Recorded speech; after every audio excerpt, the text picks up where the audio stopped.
Hello, anatomy students. We're going to talk today about the lymphatic system and the adaptive immune response.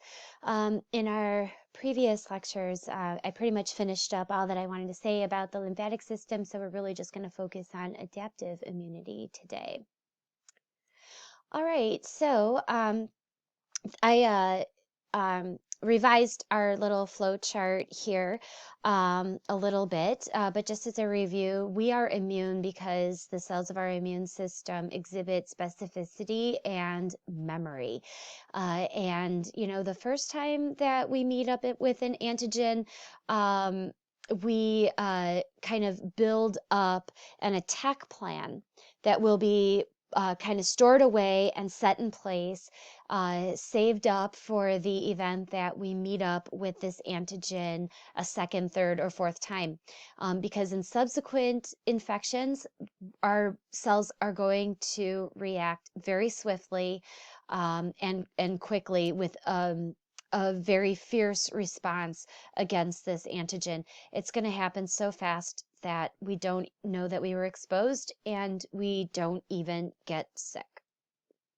So remember that immunity has two different branches. We talked about the innate immunity last time, and today we're going to focus on adaptive. But just as a review, innate immunity includes mechanisms that we have in place before we ever encounter any antigens. These are things that we're just born with, whereas the adaptive immune response is specific to disease. And so we have to be exposed to it in order for us to mount this very customized response to the antigen.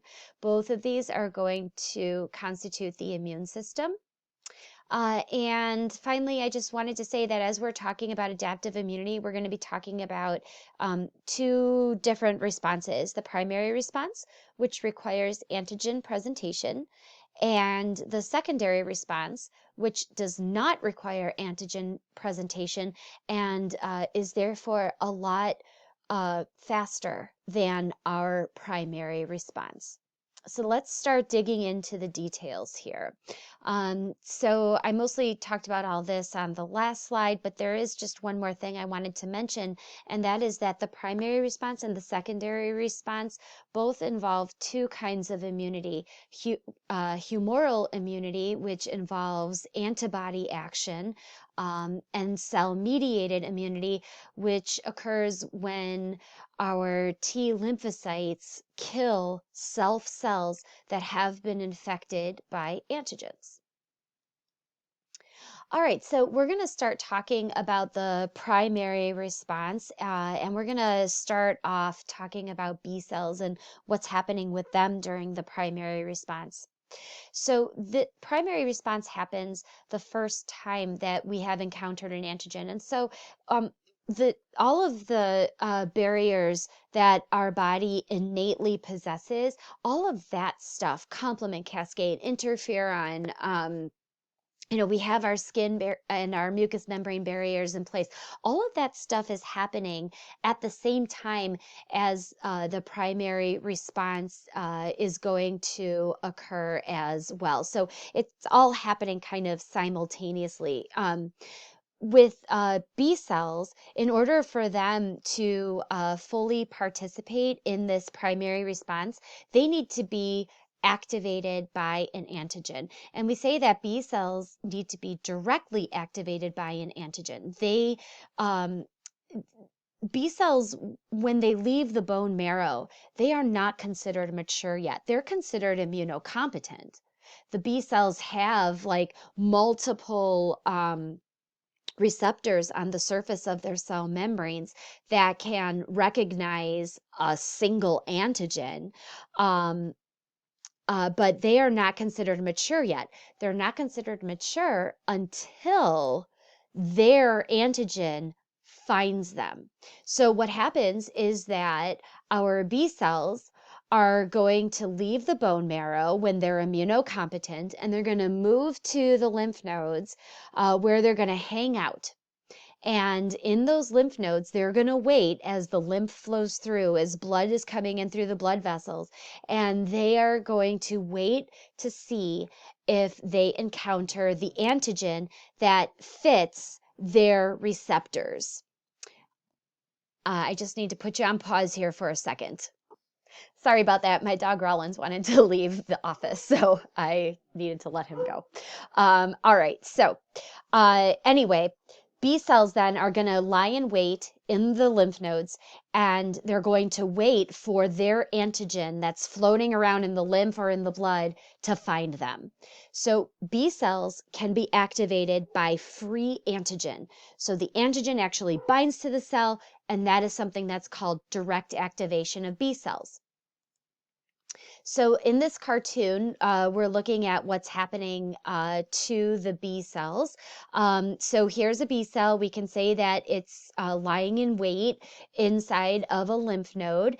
And let's say that the lymph brings in these little bacterial cells, which fit the receptors that are on the surface of the B cell. So remember that all of the receptors on the surface of a B cell are going to be the same. So one B cell, one antigen is kind of how it goes.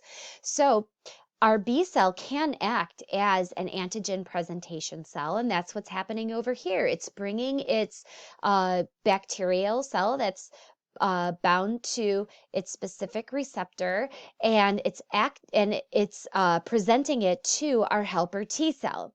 The helper T cell is going to secrete a chemical called a cytokine, and the cytokine is going to stimulate this B cell to divide.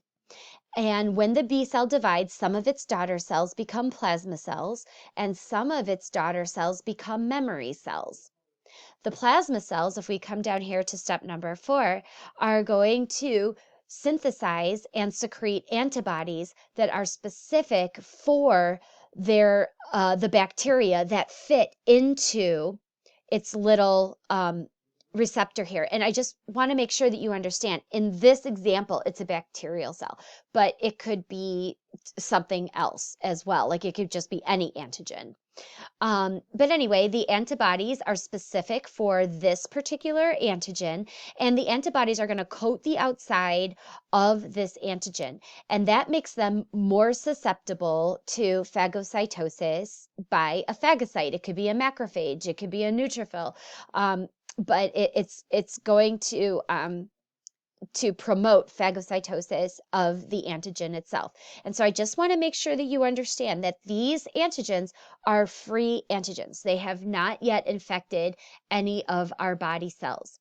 The other thing that I just wanted to call to mind is that in this picture, we've got one antibody, one antigen, but really, you could have multiple antibodies clumping up and connecting multiple antigens all together to form like this big clump of them. And that also is going to make them more like visible to our phagocytes that we have in our bodies.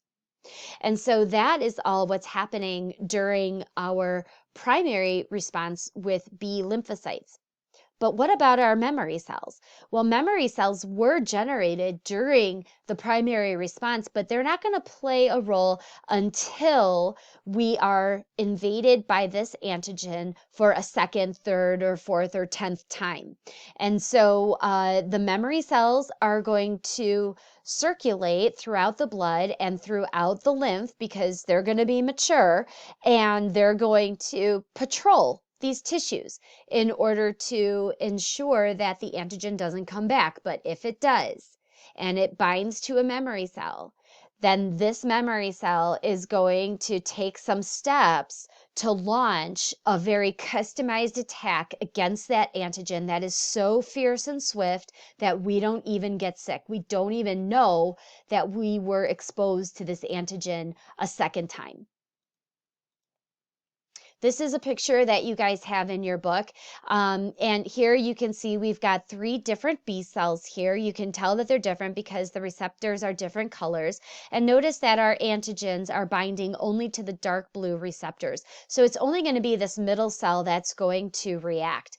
This middle cell is going to proliferate or divide, and it's going to form clones, and then the clones are going to divide and form plasma cells, which are going to make a lot of antibodies, and memory B cells, which are going to kind of float around in the blood, and they're going to hang out and see if we get infected by this little orange antigen again. It takes a while for this process to occur. So, our primary response is going to take a little bit longer, well, a lot longer than our secondary response. And we'll talk more about the secondary response in a little bit. So that's why I kind of blacked it out down here. Okay, so now I wanted to talk about the primary response and the role that T cells play in the primary response. And so again, remember, this is the primary response. We still have all of the things happening with our innate immune system, which is actually really important because we're going to need some of the cells that are a part of the innate immune system in order to activate our T cells. You see, T cells are not like B cells. They are not directly activated by antigens. So I could have a test tube that's packed with T cells and add antigen to them, and the T cells won't do anything to the antigens because that's just not how they work. Free antigen does not activate T cells. Instead, the T cells have to be kind of spoon-fed the antigen by an antigen-presenting cell. So what has to happen is that antigen-presenting cells it could be a B lymphocyte, but more often than not, it's a dendritic cell or a macrophage. And the dendritic cells and macrophages are important cells that play a role in the innate immune response because they are not antigen specific. They are just going to see something, they're going to recognize that it's non-self, and they're going to engulf it and kill it and present it to the T cell. When a T cell is presented with an antigen by an antigen presenting cell, it's usually helper T cells that are receiving that antigen fragment on the surface of our APCs. The helper T cells are going to secrete chemicals that are going to activate B cells, activate cytotoxic T cells, and it's going to cause differentiation of cytotoxic T cells into memory T cells. And so here again, we are establishing the foundation for memory, for the secondary response. We are preparing our bodies for on the off chance that we are going to encounter this antigen again so that we can clear it from the body as quickly as possible. The helper T cells, as I said, once they are presented with an antigen, they will activate B cells, and they're going to stimulate them to divide faster, to differentiate faster. And they are also going to cause these B cells to secrete lots of antibodies very swiftly and in higher concentrations. And then, as I said, memory B and T cells, they're the ones that are going to lay the foundation for the secondary response and provide us with long-term immunity so we never get sick from the same antigen again. So this is a cartoon that's showing us what's happening during antigen presentation. And so again, here's our dendritic cell. Remember that the dendritic cells are a part of the innate immune response because they are not specific. They're just going to recognize things as non-self, and they're just going to gobble them up.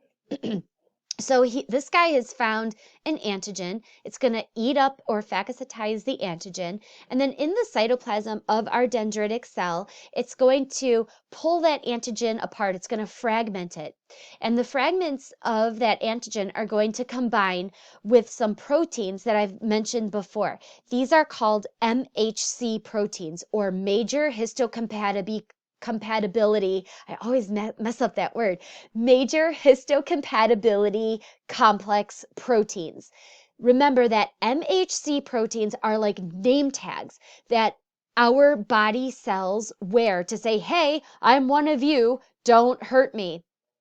And you know what? I'm starting to run out of time in this recording, so I'm going to stop it, and then I'll just start it up again right here on this slide. Thanks.